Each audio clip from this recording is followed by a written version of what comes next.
Hello, everyone, and welcome to our match preview show on Football Talk Podcast. My name is Ozzie, and I'm your host for this evening.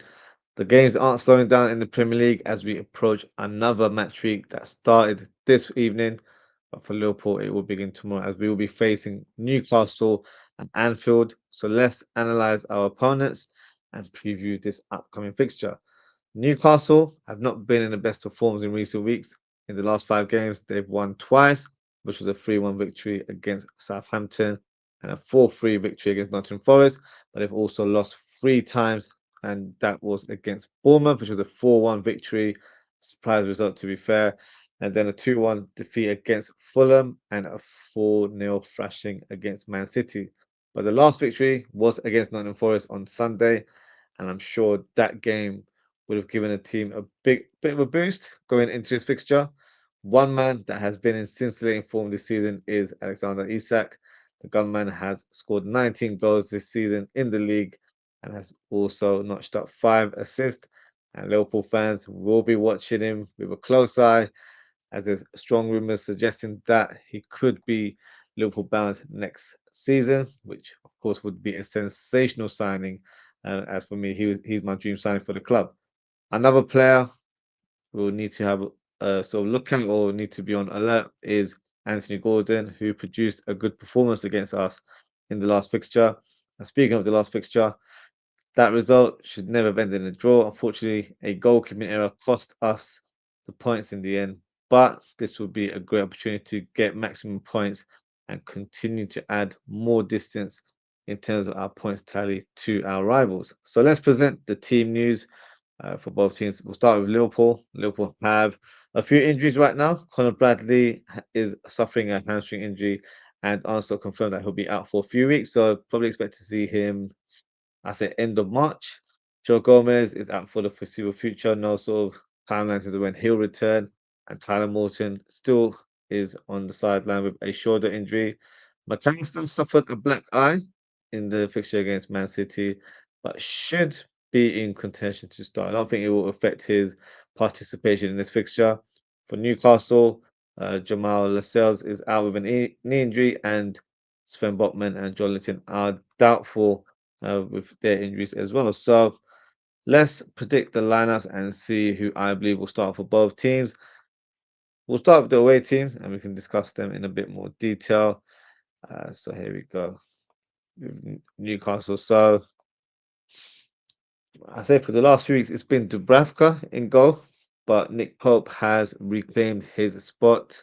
I saw a post earlier today where Dubravka's wife wrote a message on their story saying nothing, something to do about the whole situation there, where what she's not happy about her husband being dropped there, which I find a bit funny there. But in terms of the team selection, it will be Nick Pope. He is regarded as the number 1 choice keeper, and so he will be starting for this fixture. And in the right back position, it will be Livramento, who I think will be keeping out Trippier in the lineup. On the left side, you've got Lewis Hall, who for me has been very impressive this season. He's actually been linked to a move to Liverpool, so no surprise there. But a player I do like the look of, very good in terms of his all-round game, great crossing ability as well. So a player that I'm interested to see how he performs in this fixture. And in the centre back pairing, you've got, who do we have? We've got Fabian Shaw. I think he will start in this one. And then you have uh, Burn as well. Burn, who has only played left back, but I think traditionally he has been playing centre back for most of his career, so I think he will remain at the heart of defence. Now, in terms of the midfield three, the centre midfielder is Bruno Gomes, player that's had a great season, probably playing a bit more defensive than normal, but I feel like he has all the facilities to play that role, and has been very pivotal in how Newcastle have been in the last few months. Alongside him, you've got Miley, Willett, and Tonali to choose from. I think Eddie Howe will go for Miley, who scored a goal against Nottingham Forest, and I'm going to go for Tonali to start in this one. Uh, he's probably been one of the standout midfielders this season as well, so I expect him to start in this game. Up top, they don't have too many options to sort of rotate. Obviously, Willock could play if required, but I don't think he'll be starting in this game. So you've got Isak leading the line, and on the left side, you've got Gordon, and then you've got Jacob Murphy, who pretty much an unsung hero, if I'm being honest. I think he's been fantastic for Newcastle this season. He's come up with the goals and assists when required, so it's been very pivotal in how they performed so far. So that is my predicted lineup for Newcastle team. Not so many surprises there. Pretty much similar team that started against Forest. The only tweak would be Tonali returns to the lineup. I think that's pretty much it there. So that is the expected team that I'm sort of envisioning in this next fixture. So let's see how Liverpool perform against them, and then we can move on and present the Liverpool lineup. So in goal, it has to be Alisson. It can't be Keller, and that's no disrespect to him. Unfortunately, he was the goalkeeper that was at fault for the last fixture against Newcastle. So yeah, he won't be anywhere in this fixture. And at right back will be Trent. It'll be very interesting to see what happens when Conor Bradley returns, because I do feel like Trent's form has dipped in the last few weeks, but that's also, he's just returned from an injury, so it could be where he's still trying to find that sort of full fitness and that rhythm that made him so effective early in the season. But some fans are already suggesting that he should be left out of the team due to the speculation of his future at the club. Um, People suggesting that the Real Madrid move is pretty much done, and that's why he's not playing full-heartedly or something to that nature. I'm not quite so sure on that one. I do feel like he's performing to his ability. Um, it's probably just that he's getting exposed defensively. Of course, the game against Man City, where he was up against Doku, he was always going to get kicked in that one, just due to the nature of Doku's game, where he's fantastic on one-on-one situations. But the good thing with that game was that those runs that he went past Trent Alexander-Arnold didn't really come to nothing in the end. So. Um, but of course, we can't rate Trent's performance. That was still a very poor performance from a defensive point of view. But I don't agree with the notion that he should be dropped because of the uncertainty around his future. I still feel like you've got to look out for the team, and you have to ensure that you place the best players available in your lineup. There's no point of bringing sort of emotion or sentiment into this sort of situation.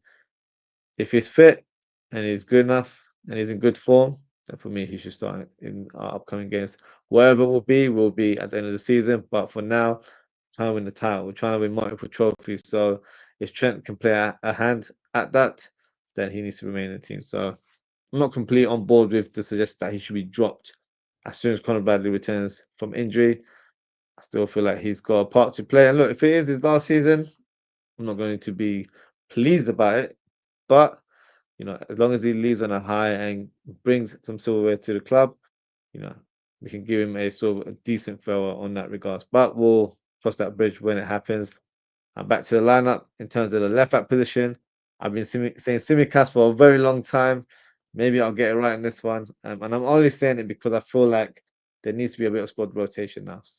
Robertson, from what I gather, has played 4 back-to-back games. So we need some rotation. I think it would be wise to do that in this fixture. Whether Arsenal agrees remains to be seen. But I would start with Simicast in this one. And you've got Van Dijk at the heart of defense alongside Konate. Both were solid as a rock against Man City. So expecting a similar performance in this fixture. McAllister suffered a black eye. I think it was a clash with Marmoush in the fixture over the weekend. So I don't think that will keep him out. Honestly, pretty much confirmed that he should be available for selection. So I'm going to stick with McAllister. If not, then I would start with Endo in that position. But we'll start with McAllister for now and Gravenberch uh, alongside him in a double pivot. Szoboszlai, probably one of his best games. And on the weekend, goal and assist for me remains in the lineup. Salah, of course, will continue his pursuit to breaking all sorts of records. He's got 25 goals to his name already in 26 games, and he's close to, I think, achieving an all-time goals and assist ratio. I think it's 47. So he's got 50 goals and assists in all comps, but in Premiership, he's just a little bit off. So I'm fully confident that he will be breaking more records as the time goes on. And on the left side, I'm going to reinstate Gakpo in the line. I think he will start in this fixture. Big debate: is it Diaz, Diogo Jota, or Darwin Núñez? For me, I'd go for Diogo Jota. I think he needs to continue to play more fixtures, to find that rhythm and find that sort of that potent touch in front of goal. He didn't start the previous fixture, so my sort of theory would be that he was, always aligned to start in this fixture. Because Darwin Núñez for me is not in great form at all and shouldn't be anywhere near the lineup. And that's not me just throwing shade. That's just me assessing the situation there. So I'm going to go for Diogo Jota and have Luis Diaz on the bench. So when we need him, he can be called upon and can play on the left or through the middle. Also got the likes of Chiesa, who hasn't had much game time, which I'm sure will be a disappointment for him. But hopefully he'll be involved in due course. And then you've also got Nunes if required. You've got Harvey Elliott, who can come on and be that sort of number 10 or play on the right hand side. Curtis Jones, who's played in the last couple of games, he could also come in at any time and will possibly need an endo performance as well, where we need to shield our sort of score line or just add a bit of protection to that back line in the last 15, 20 minutes. Because whenever he's been called upon, he's done a fantastic job. So a very reliable option to have on the bench. And defensively, if we need any sort of reinforcements, Robertson would be on the bench, and then Kwanzaa would pretty much be occupying either that centre back or right back probably because we don't have too many players for those positions. So I think we've got a strong lineup here. We've got a strong bench as well. I'm very confident we'll get the win in this one. It's at Anfield, so home advantage should play a part. So in terms of my score prediction, I'm going to go for a 2-0 victory for the Reds. And in terms of the goal scorers, I'm going for a Mohamed Salah double. So that's my prediction there. So that will increase his tally to 27 this season. So yeah, hopefully that happens. And that is it in terms of my match preview. Just got a couple comments here that I'll go through. Daz, is a big up Ozzie, hope you're well today. Big up Daz, I'm doing well. Hope you are doing good. And his lineup is as follows. He's gone for Allison, Trent, Virgil, Ibu, Robbo. So he's gone for Robbo instead of Simicast. He's gone for Ryan Groundberg, Maka, Dom, Mo, and he's gone for Diaz and Cody. So I've gone for Jota instead. So it'll be very interesting to see who starts in that fixture. I'd like to see Jota lead the line, as I feel like he's just getting closer to hitting the back of the net. Once he does, I'm sure the goals will be flowing through. So hopefully, we get some positive sort of team selections, and hopefully we just get the 3 points. That's the most important thing for me. So yeah, we'll soon find out. But that is it for today, guys. Thank you so much for tuning in. Thank you to Daz for your comments there. If you haven't already, please don't forget to like, comment, share, and subscribe to the channel.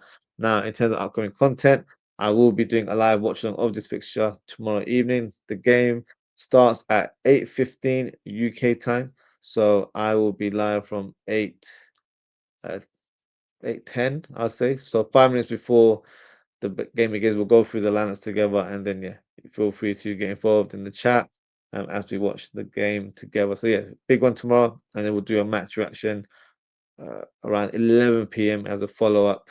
And yeah, if you'd like to come on and have your say, a link will be available in the live chat. So make sure you just hit that link, and I'll try and get you on normally after the player rating. So even if you're just waiting backstage, I will get callers on in due course. So that is my schedule for the week. And that is it for today, guys. Thanks so much for tuning in. Daz's got one more comment. He's gone for a 3-1 prediction here. Goals from Isak scoring for Newcastle, which is fair enough. A Mo, 2 goals, and a Trent special free kick. So an interesting prediction there. So let's see how that game pans out. But that is it for today, guys. Thank you so much for tuning in.